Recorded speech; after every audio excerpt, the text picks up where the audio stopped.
Welcome to the Only Women Entrepreneurs podcast, also known as O. I'm Rosemary Cescolini, a former high school English teacher who transformed into a successful entrepreneur by delving into the field of manufacturing at Royal Door Ltd, a family-owned and operated business since 1975, where I designed and built custom wood doors for thousands of people for over 30 years. Now I run O, an initiative crafted to empower young women as they venture into alternative professions such as construction, manufacturing, artistry, and mining, and everything in between. Here, you'll learn about these careers and insights into navigating them from women who have taken charge of their own lives, setting a path for the next generation.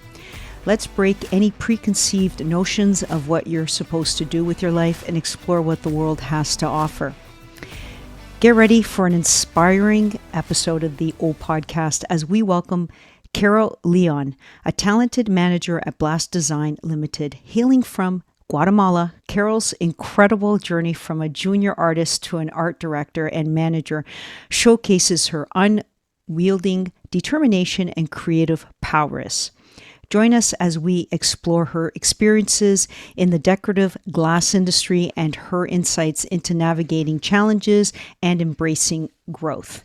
Hello, Carol. Thank you so much for being here with our O community today. Thank you so much for having me. It's been a pleasure, just and an honor being here with you. Oh, thank you so much. Appreciate it. So now, before we get started with the questions, I wanted to let our audience know how we met. I've known you for at least a good decade because we have collaborated on many unique projects together. When I have clients asking me for extraordinary and unique glass designs for a door that's going into their home, such as they might have special rooms that would have movie theater, games room, or even companies that are looking for custom company logos on their doors for their offices. And who do I call? Well, I call Carol for her artistic help. She never fails to deliver, and the products we create are absolute masterpieces, leaving my clients breathless. So let's start off the interview by having you tell us a little bit about yourself and your journey from being born in Guatemala to becoming a successful manager in Canada. Okay, so I was born in Guatemala, and I was raised with a single mother with 4 siblings. We left Guatemala when I was 12 years old, and we migrated to Mexico. At that point, we ended up in a homeless shelter, and we stayed there for a bit. And it wasn't easy for us at that time because being a 12-year-old kid, right? And I was had to be in charge of taking care of my younger siblings because living in a shelter at that time was scary, I bet. It was so scary. It was so something different. And my 2 older siblings and my mother had to go out and work. And so I was left now taking care of this family. The family, I was left with a little budget. Wow. And I had to cook for I learned to have this grown-up type of responsibilities that a 12-year-old, I was never exposed to it, right? So during that time, I'm going to slow you down. You just exploded with so much information, and I'm just your first sentence. 4 children, and you're a single mom, and you left Guatemala. So your dad's not in the picture. No.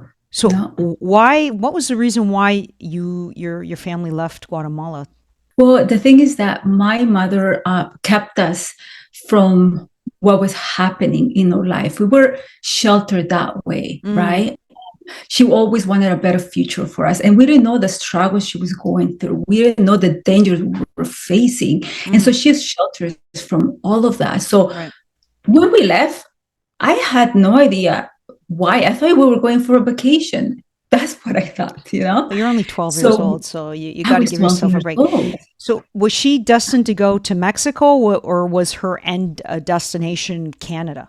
It was Canada, yeah. Okay. And she needed to go through the process of applying and all whatnot. And it took it took months. And so for that time, we had to stay in Mexico. So you stayed Yeah, in Mexico and you had adult-like responsibilities at the age of 12. that's And right. so that your older siblings and your mom could put food on the table, and some you were in a homeless shelter. Wow. I couldn't imagine what was that like. So do you want to describe for our listeners who've never had that? You know what? I think it's a terrifying experience. Yeah, well, how it worked there was that they give you a bunker, a little bunk bed. I mean, a bunk bed, and it was a big room full of different families with children, and your space was a bunk bed, and that's where five people stayed. And the division was curtains, and everybody in that room, a few families, we all share the same uh, kitchenette. And so I had other ladies, other moms in that shelter showing me how to cook, right? And like, Mm-hmm. you cook chicken, how do you make rice, right? Like I had Yeah. no idea. My mom had to go and work and just be able to pay for food and expenses, right? So Of course. um, I was left doing all that and navigating, uh, going and doing groceries. It's not like here you go to a supermarket. Over there it's such a huge city, and navigating the type of money, because it was different. The pesos, which is their money, it was Their different currency, yeah. version. I needed to learn about all of that, so it was a big change for us. Yeah, it Well, wasn't easy. you became an adult really quickly. Yeah. Right? Because or else you get taken advantage as a youngster. So you had adult responsibilities.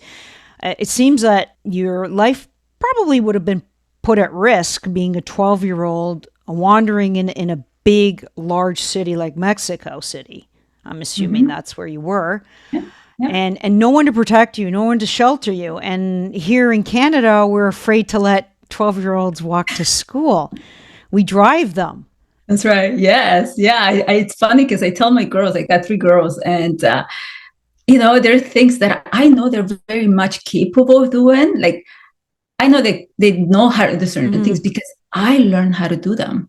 So I'm like, you need to learn this because we're more capable than we give them credit for Of at course. times. So Yeah. yeah, Well, you were placed in a situation where you didn't have a choice. that's right. Yes, Our children have the choice. Well, if I don't do it, my mother will do it, or somebody else, that's right? You yeah, you were in a situation where your mother and your siblings depended on you, and you that's had to right. work as a family unit. Yeah, yeah. It was a big experience for us, for me in particular, but Yeah. um, that also gave us a hope for the future. When we came to Canada, I mean, we came with nothing, but with lots of hope, for a better future. And that it was this drive we all gained because of the hardship we Yeah. endure. Yeah. And Yeah. you know what? I can relate to that. How long did you guys stay in Mexico before you were allowed to come to Canada? It was about 6 months, give Six and months. take. Yeah. So Mhm. it must have felt like 6 years. Oh, it did. I mean, we were not allowed to go to school, so it And was like, okay, yeah, I'm an so adult now. no schooling, and forced to do things for the survival of your family. Yeah, that would be a life-changing experience, and that's probably what gave you that drive. So 6 months later, we fast forward, you're in Canada. So what's the first thing you remember when you came to the country? Oh, it was February when we came, Oh, it's and we cold too. actually landed in a place in Calgary, and we went to stay in Lethbridge, Coaldale. Yeah, It was Lethbridge, Alberta. Yes. it was such a drastic change, coming from such a big city like Mexico City, and then Mm-hmm. going to this little Little place. town. Oh my goodness, we were like, wow, this is so different. And we honestly thought that's how all Canada was, Mm. as this little town. And it was so cold, and touching the snow, and just, oh my goodness, because I only saw it on TV, that Yeah. was such an experience for me. As a kid, you see it on TV and you're like, wow, people are touching and they're playing. I didn't know it was that cold. Like it was really Yeah, cold. yeah, yeah. I know. Yeah, but like, Everyone that comes from warm places say, I'm wearing coat and a hat and mitts, but I'm still cold. You get used to it. yeah, yeah. And so for us, it was a bit of a culture shock, trying to, Absolutely. just, adjust to the changes. And also, it was the language barrier, couldn't communicate, So know? you were fluent in Spanish, I'm assuming, Yeah, or another language, and then you didn't speak English or French. no, no. So you had to navigate through a language barrier, and how did that go?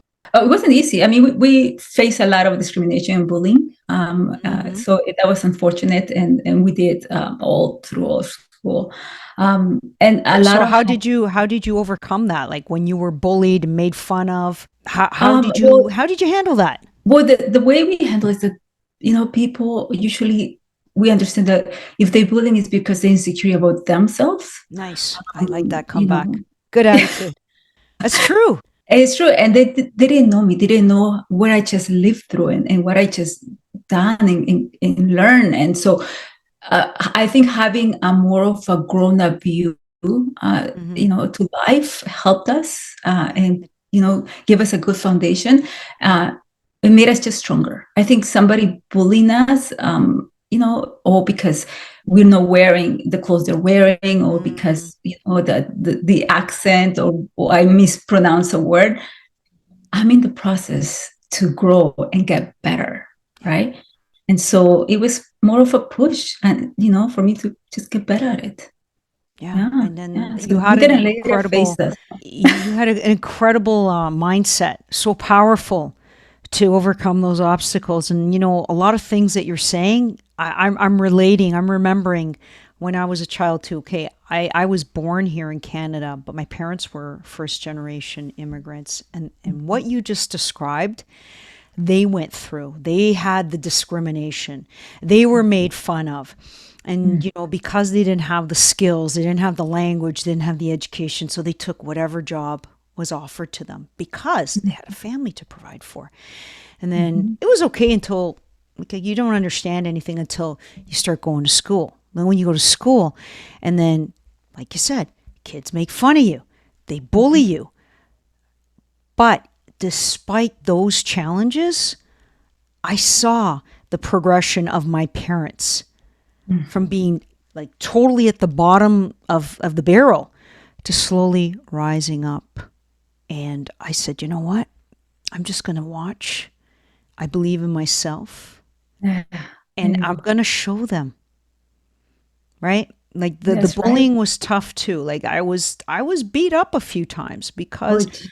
I did not have the fancy clothes. Mm-hmm. I would get Mm-hmm. somebody's hand-me-downs and they didn't fit properly, right? And Mm-hmm. I didn't get a pair of running shoes that were brand name until I was 25. And you got Yeah. kids wearing these days that are in elementary school wearing $500 pair of shoes, which Yeah.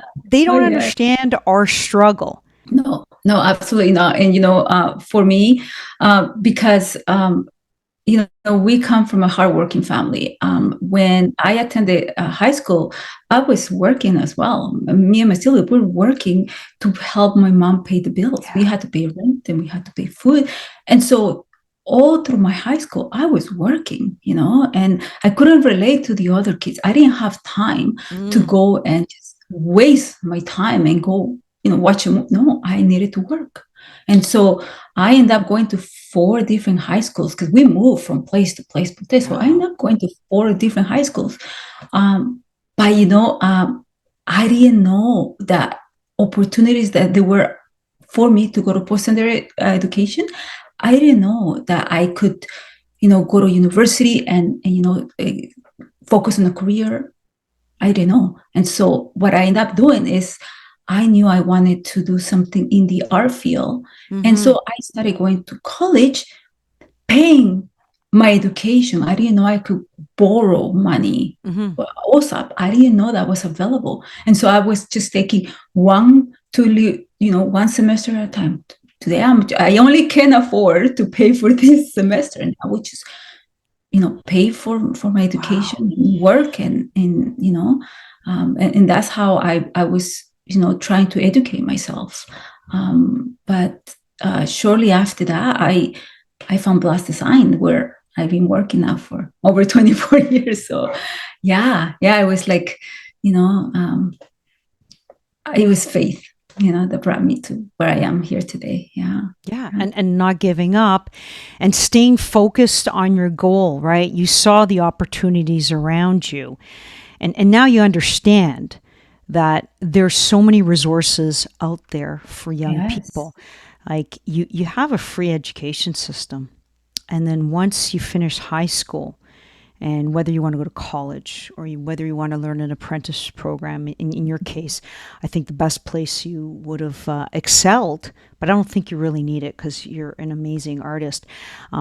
There's universities that have excellent fine arts programs, and you would have been a perfect candidate there. But despite not knowing that there was all these resources, you still figured out a way to follow your passion. And like you said, fate aligned you with Blast Design, which is an incredible company. They manufacture glass. And we use you for various projects in our door company. And as I mentioned in the introduction, it's just not like machine generated. The way you work, I want you to describe how the process is done. So when I come to you and I said, yeah, I have someone that wants to put together a meditation or yoga room, and they need something that has that Zen feeling. Mm-hmm. So then when I give you that description, what goes into your head, and how does your idea from your head transform to a beautiful glass sculpture? Well, I usually just start getting all these pictures in my head, and I picture waterfalls, and I picture flowers, and I picture some tranquil environment. And so I'm like, okay, so it depends what kind of look. And I usually ask them, is there anything, like what type of feel, just to get the feel? Is it more like a water scene that you're looking at, or is it more like a figurative image, and so based on that information, I'm able just to put something together. And what I love doing is that I have a client who, like, if my client gives me, okay, I want to see birds in the sky with mountains in the background, I say, wonderful, I can do this for you, no problem. And so I do exactly how they ask me. But at the same time, I'm like, okay, that's a good vision, but this is what I think it will look also beautiful in your space. And I come up with, option A, B, and sometimes C, right? Right. And give them the options. And so it's wonderful because, I'll be able to create all these ideas in my head, put them on pencil and paper, and then just, it's hard to showcase what is being done on sandblasting in line artwork, right? Mm-hmm. Because it looks different. But a lot of people are able to see samples, so they could see, okay, that's how sandblasting, carving and light etching will look. And so helping in this to be put a lot of description on the artwork. It's important for them to understand. And so that's what I do. I will give you, okay, Rosemary, here is option A with flowers and a garden, and here's option B in a waterfront with, maybe some birds in the background and beautiful sky in the sunset, And so that's how we go. We take it from there. Yeah. And that's incredible. So once you put everything to paper and the client finalizes the design, can you explain to our listeners how it becomes, I call them sculptures, right? Because you mentioned sandblasting, carving, etching applications. For me, I understand exactly what you're saying, but Mhm. can you maybe describe in words what those terms mean and how it appears on a, like I call the glass like a canvas. You're starting Yes, with it is nothing, actually right? a Yeah. canvas. Yeah, for us as a canvas. So it's usually done in layers. So what sandblasting, the way it works is you have an image, and I put some type of vinyl in the material on the glass. And how it works is whatever you want to sandblast, which is have the frosted look, Yeah. you peel away those areas and then you frost them, Hmm. uh, and then you peel another layer that you want. Depends on the Right. intensity of the sandblasting, whether you want depth on or not. Then you do that in sections, and that is what achieves the depth and the strength of the sandblasting, giving it that three-dimensional look. Yeah. But at the same time, you can do a lot of different techniques. Light etching, which gives you very soft type of frosted look. There's many ways of showcasing one, let's say, a logo, right? Hmm. It can be Hmm. done many, many ways. So there's different ways of doing that. However, I must mention that the actual sandblasting, I don't do. Is my friend and good for many years, Angelo. He is the master blaster. That's how we call them. He actually does the physical sandblast work. So this is a team effort. Yeah. I do all the design and they put in the applications and all the layout. He is the one who does the actual final sandblasting, Hmm. and so the work that you see, it's a combination of the two of us. Yes. Yeah. And it's beautiful artwork. Thank you. That's why we keep coming back, right? Yeah, yeah, yeah. It's So, wonderful. when you started with Blast Design, you were a junior artist, and then Mhm. you became art director and eventually a manager. Like, how did you see yourself in a male-dominated industry, and you saw like for you to take on more responsibilities, you kind of believe that perhaps this was a perfect fit for you? Like, in any way, did you feel that there would be any barriers or obstacles for you to keep going in your career and any advancements? Well, at the beginning, yes. So it was a bit intimidating because for many, many years I was the only woman in the company, and so be able to navigate this environment, right, Yeah. with men, it was different. Having my voice being heard in my opinions, it took some time and effort, I especially at the believe it. beginning.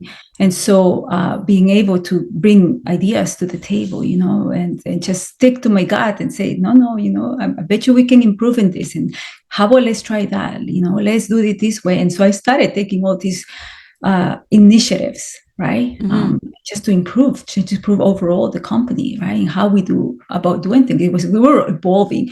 This was the time during when different art applications were introduced.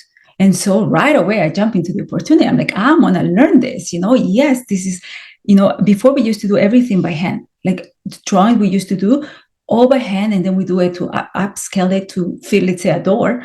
Hmm.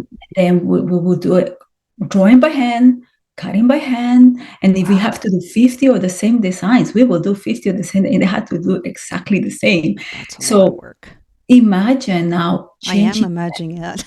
Yeah. And so then we had to switch into technology because now we're evolving and we're growing. And so now Hmm. we no longer are doing our work with pencil and paper. Now we're using software, and we're using, different programs. And so for us to be able to keep up, I'm like, yes, let's embrace this technology. Let's do it. And I'm finding ways. How do you do this? How do you do that?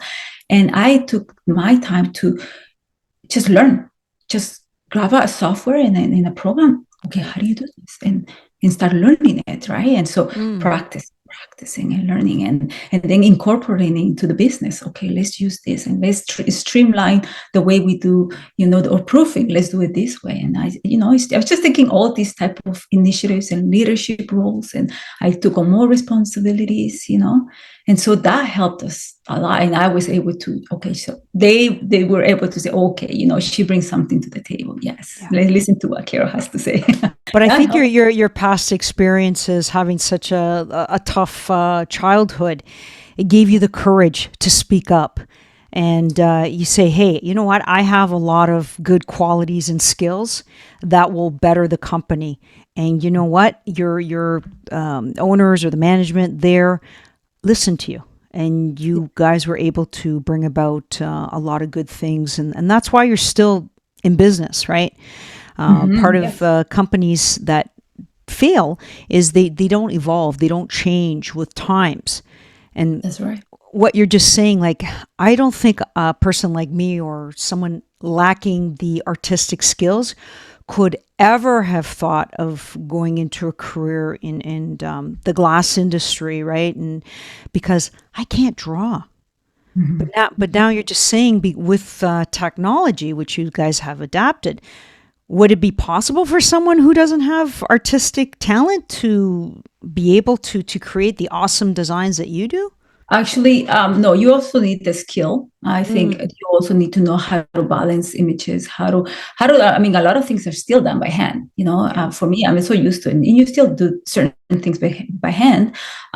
But you'll be able to know how to put a scenery together. You need to know how to do that. And it's very specific, even though we use technology, I still draw with a mouse, with a pen, so you still have to actually draw, and because we do a lot of very original artwork, it's not something that, okay, I have a template, I'll use that template. No, it's a vision from a client, and it's never been done before. So, okay, let me draw it, right? We're drawing, but we're drawing using, different art programs, but it still is drawing, and it takes certain amount of skill and also experience, because drawing and doing art for a sandblasting application is not the same as doing art for, let's say, for advertising or packaging, or it's different. It's the way it's different. It's, I cannot use a photograph image to do sandblasting.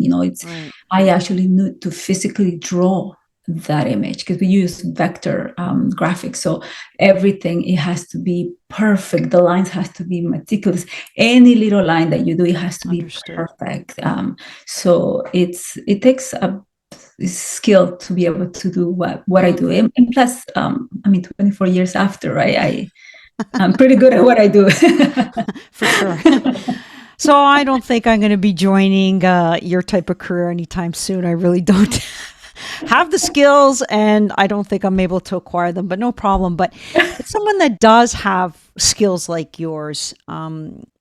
Where could they be used in the industry? Is there a demand for these type of individuals that want to put their artistic skills to use? Sandblasting in particular, it's very small. It's such a small niche, right? That there's not a specific place that you can go and train for it. Right. There is I've been at school, and I'm going to school, and like I did when going to college, it provided me a foundation.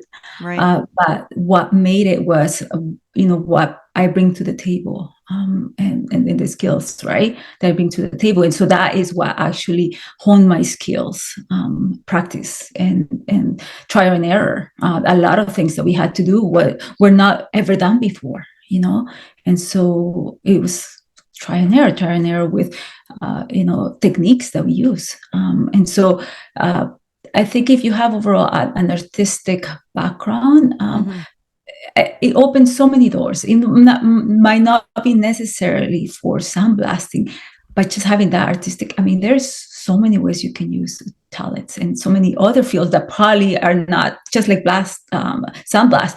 It's not advertised out there. It's not, there's not a specific path for it, right?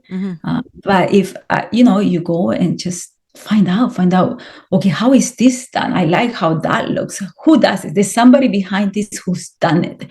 who doesn't, how it's done, and that's how you can find out, right? Right. That's great advice.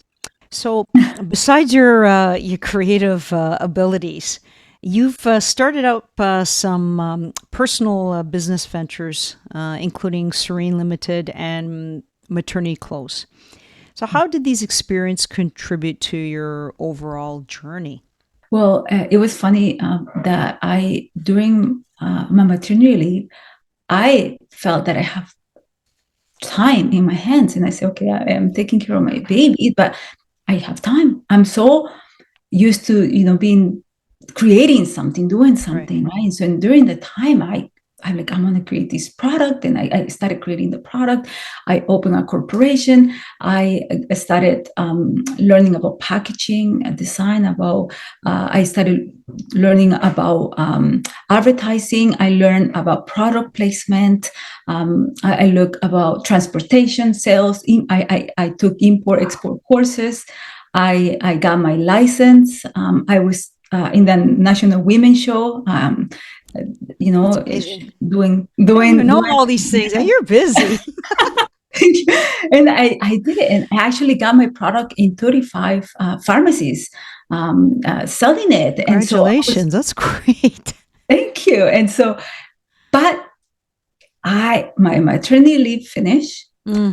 I didn't have the time anymore. And I remember I was the only one doing this. I was the advertising, the sales, the transportation, you name it. You were the whole business. I was the whole business. And I have babies and I have a full-time job, and I just couldn't. I couldn't. It got to that point that I just, I think it was too soon of a project for me to take. And there was, back in the time, we didn't have social media the way we have it today. So it wasn't something I could advertise. I mean, to advertise it took lots of money, right? And so I had to. I just put a pause on it, and I said, well, you know what? I learned a lot, and what I learned from that, and also I did learn how to sew and to do maternity clothes and stuff. Because I was such a young mom back then, right? And I'm like, I need more trendy clothes for women in maternity. Just because we're pregnant doesn't mean we have to look. I know the clothes are really ugly. It was horrible. It was horrible. I was so young and looking. Oh, I was just looking at maternity clothes was depressing for me, It is. It's like a sack, right? They just cover yourself because your body's changing. No, you want to be stylish. You want to still feel good about yourself, right? It's a wonderful part of in your journey as a woman, right? It is. And I wanted to feel good. I'm pregnant. I want to feel, but no, with these clothes. And so I ended up learning, my mother-in-law, she taught me how to sew. So I'm like, I'm going to learn how to sew. And I did it. And I did a few shirts and I blouses and whatnot. And I loved it. It was good. But I noticed that type of business wasn't profitable here for me to do in Canada. So okay, next product, right? And that's when I did Serene. But all the experiences that what had taught me was as different sets of skills, I can see how a business run behind the scenes. Before, I had no idea how a product gets from to a shelf to my home.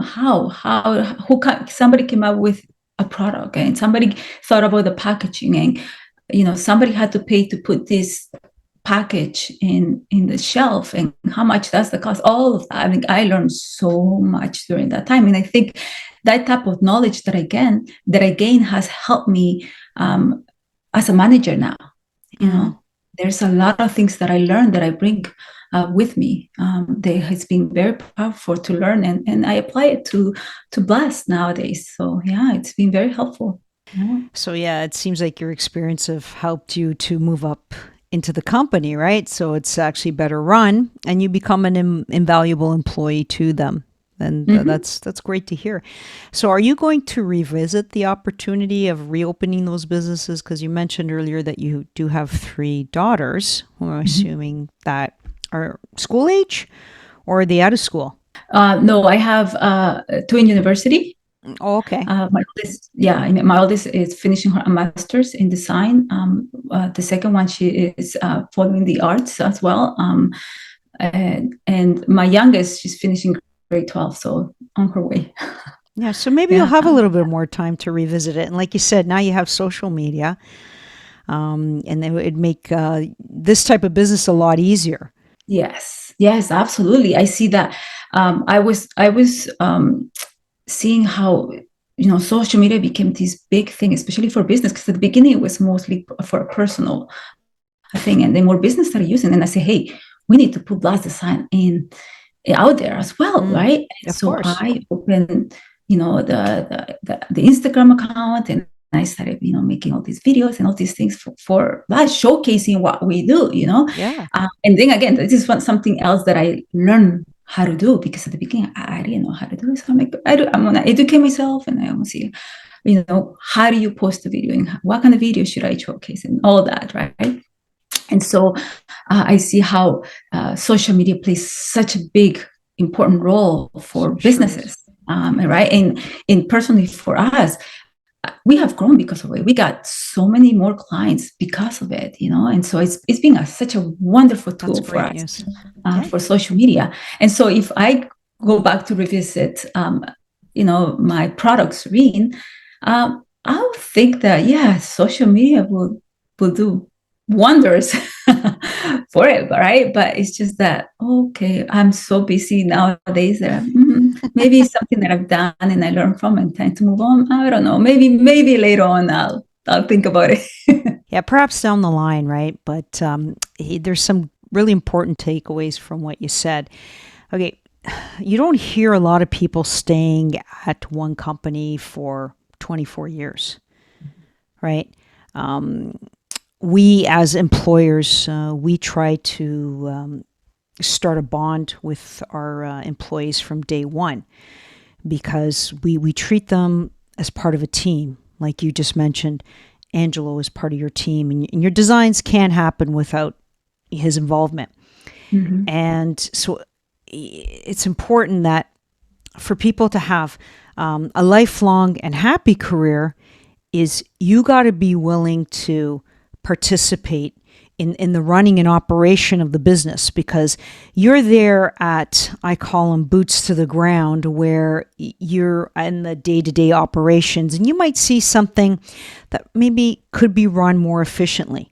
Mm-hmm. And you put in your comments, and your management or the owner does some adjustments. And by doing the adjustments, you guys all become bigger, better, and stronger.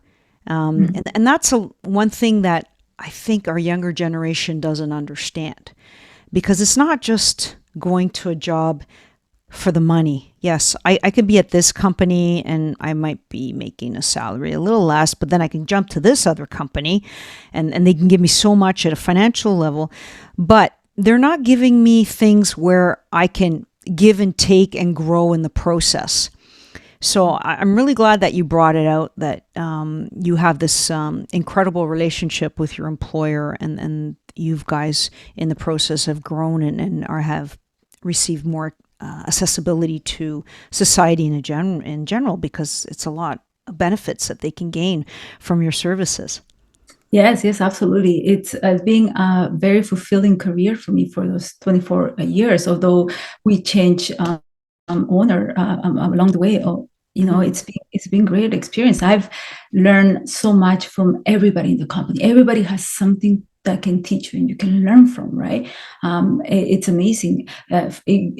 From person in the back of the plant, the guy who does the polishing of the glass, the guy who does the drilling of the holes, or the person who does the cutting of the glass or whatnot.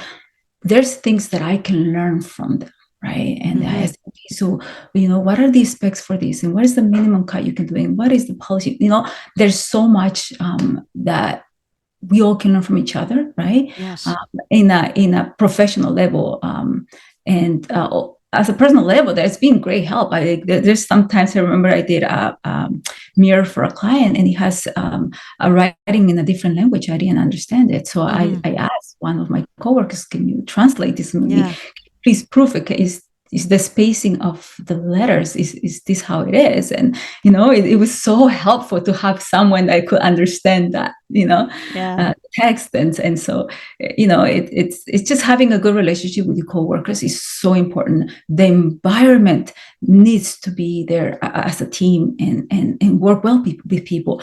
I've been very fortunate to have good people around me and my coworkers. It's been a really good experience, and I think that is part of the reason why I've been in the company for so long. Absolutely. Yeah, those are terrific reasons why to stay around. I agree with you on that. So, could you describe a specific project that stands out to you as a source of your artistic fulfillment? Because we're a custom house, it's hard to pinpoint one product. I mean, Sure, you one have a lot. project. There's so many, and for us, is having to see the reaction of a client when we reveal their vision on glass. I love it. There's something so special about that, and they can see that, oh, that's their vision, and now look at it. It's a beautiful piece of art, and that will last in their spaces for many, many years, and I get emails emailing me, say, Carol, you know what, I will love it, my family loved it, we have so many compliments on this project, whatnot. It's just so rewarding, so rewarding to see that. So for us, we always had that mentality of everything we do, we're going to do 110%, for it. This is for my house. Would I like this? If there is a little scratch, of there's a little, defect, I'm not, let's reject it. Let's do it again, Yeah. And a lot of times the clients, they don't even know what's behind the scenes. It's as we put our best foot forward. You have an element And of perfection in you. That's why, right? that's right. Yes. And that also has helped us to keep our name with a good reputation, That's true. Yeah. So it sounds like pushing creative boundaries is a daily motivation for you. As you mentioned earlier, a client will come and they'll have a particular design in their head. They relay that information to you, and then you kind of give them various options of what you think might be ideal, and the ultimate choice is theirs. So can you share an example of a project where you felt you truly pushed your creative boundaries? Yeah, sure. I wanted to create an image that it was more organic into sandblasting. And I found an image of a dry cactus. And I looked at it, I'm like, this is beautiful. It was a magnified piece of the cactus, and this pattern, it was so intricate. I said, I would love to see that in glass. How are we going to do this? And I started thinking, I'm like, I need to do this in layers. We need to do this. And I started drawing it and just coming up with not just, it had to be a balanced look to it. And so I got this mirror glass, 10 mil glass, and I started just putting it together. I designed it, and I gave instructions to Angelo, who does the sandblasting, to, okay, you're gonna do this step here. After that, I'll peel it, and you'll do this step, and after we're gonna flip it, and we're gonna do it, something that we've never ever done. And I just want to see how this will turn out. The end result was such a beautiful piece. I actually turned out way better than I imagined. And I looked at it like, oh my God, we did this. This is wonderful. And you know what? I couldn't even display it because it was just, sold right away. So it was like, wow. Did you take pictures of it? I did. I actually posted it on okay, Instagram. You got to share, and then we could put it on, and that way they can imagine the detail and the perfection that you created. It's beautiful. And I said, okay, now I have to try more things like that. So that's my next project. I'm like, I want to start trying this organic look and see how that goes. Maybe next time I use, a design of a leaf. We'll see. A leaf, or even, when you buy a rose, and then people just let it go until it dries. And then you got the leaf petals, and each one is unique. That's right. Yeah. And it'd be cool, kind of like having it on a stem, and then maybe one leaf just falling, and then the other one's just slowly opening up. until they're coming down on the glass. Yeah, well, I'll leave it up to you. I'm pretty sure. See, Rosemary, you do have that. I do have the creative imagination, but if I had to sketch it, no, that's why I would come to you. But then, you know what? That is another plus in my career, that I'm able to create unique pieces, and it's just like that. Like, okay, how do I can create this? How can I transform that image? Let's say, you know, if you cut a cabbage, and then you see all the patterns inside the cabbage, I'm like, that looks beautiful. Oh yeah. Maybe I should do that in glass. Maybe I should do that in my next project. You know, everything around me could be an inspiration, right? So that is something that keeps me so motivated at work. You know, I'm able to. You never run out of ideas. You always have them, right? Yeah, they just come out of nowhere, and I'm like, fantastic. Next time I'll do that. I was thinking cauliflower.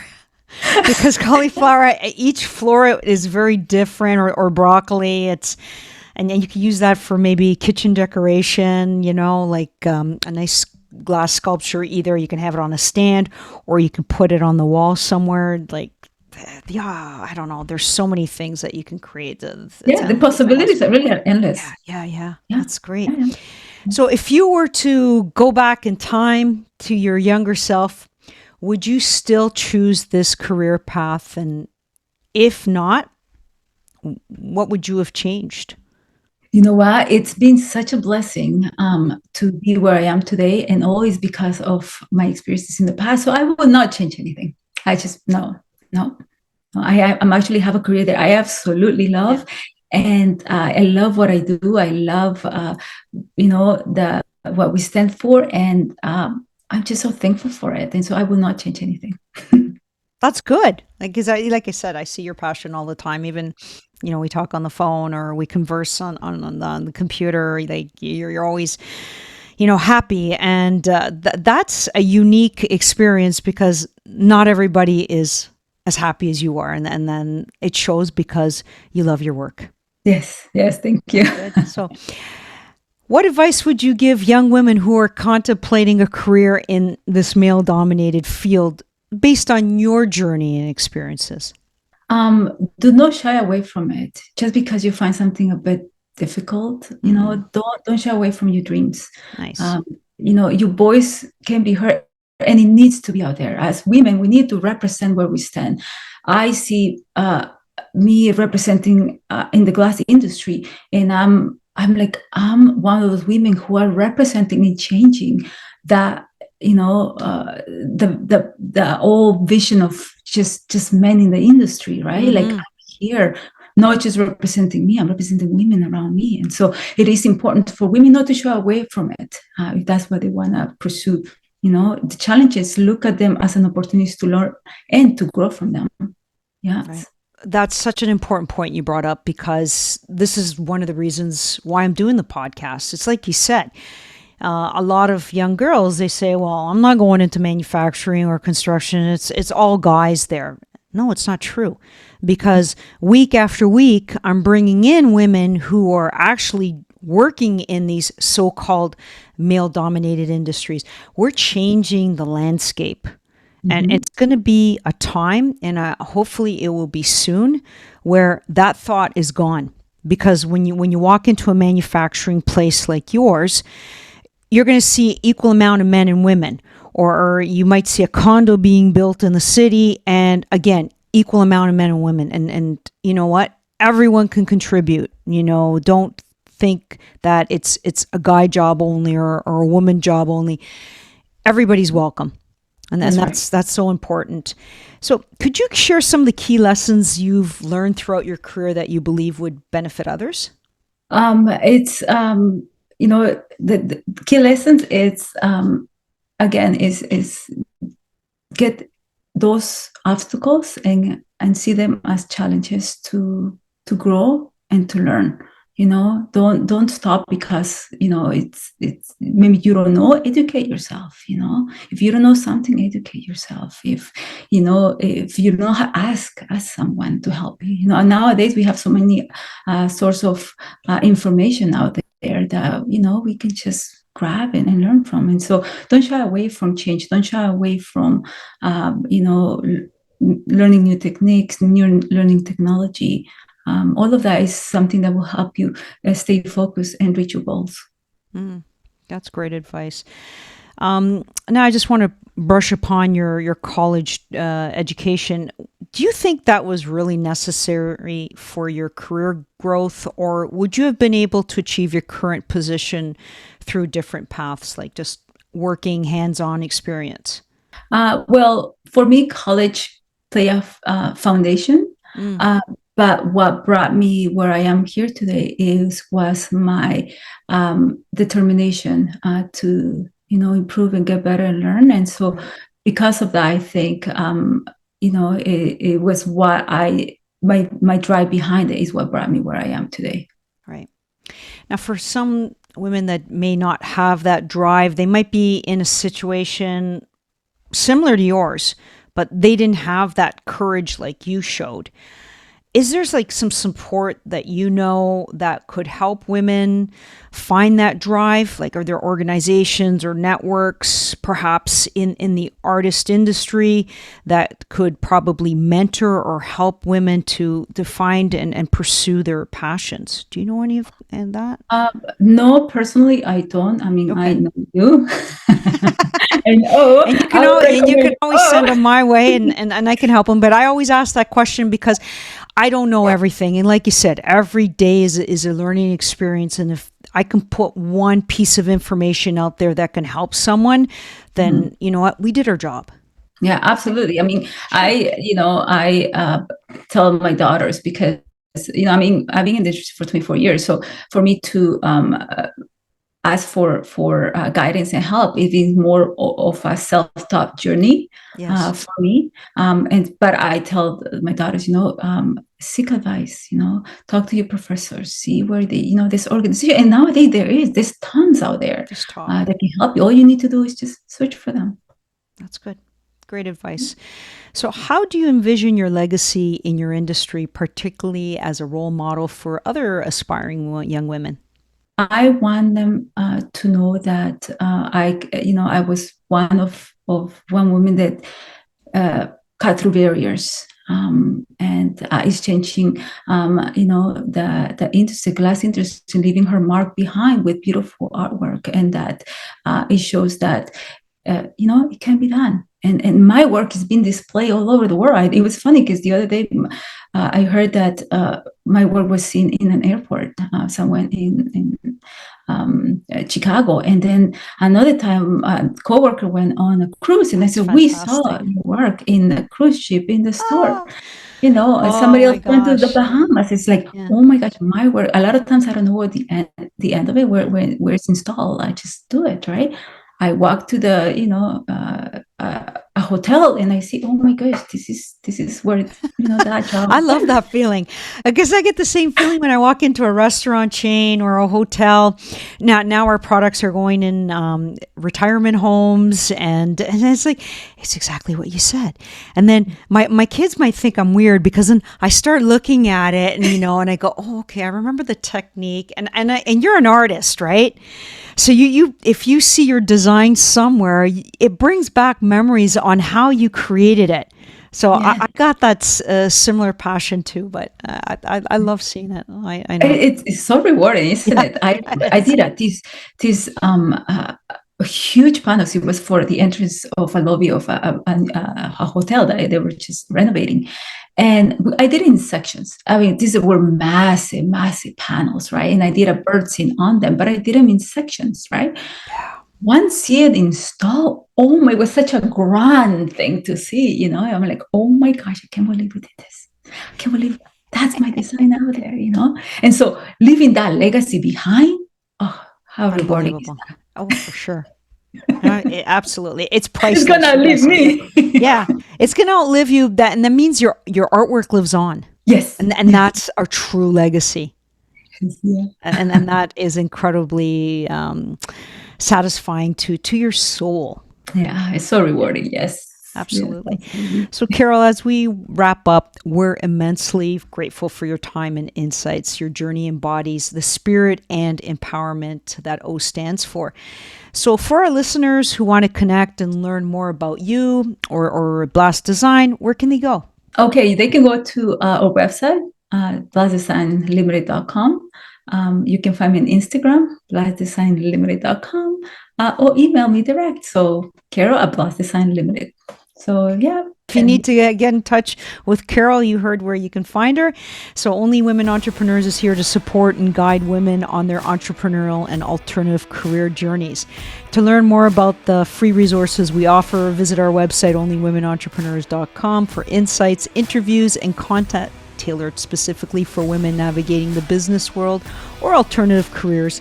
Here you can find my personal development and business courses to help you through your journey. Whether you want to start a new business or you want to get to the next level of your career, I can help you in every step of the way. So please be sure to follow us on social media at Only Women Entrepreneurs to connect with our vibrant and growing community of like-minded women who are making their mark in various industries and exploring what this world has to offer. Your path to success is important to us, and we're here to provide the tools, resources, and inspiration you need to be all you can be. So thank you so much, everyone, and I look forward to seeing you in the next episode. Thanks again, Carol. Take care, and happy designing. Thank you. Bye.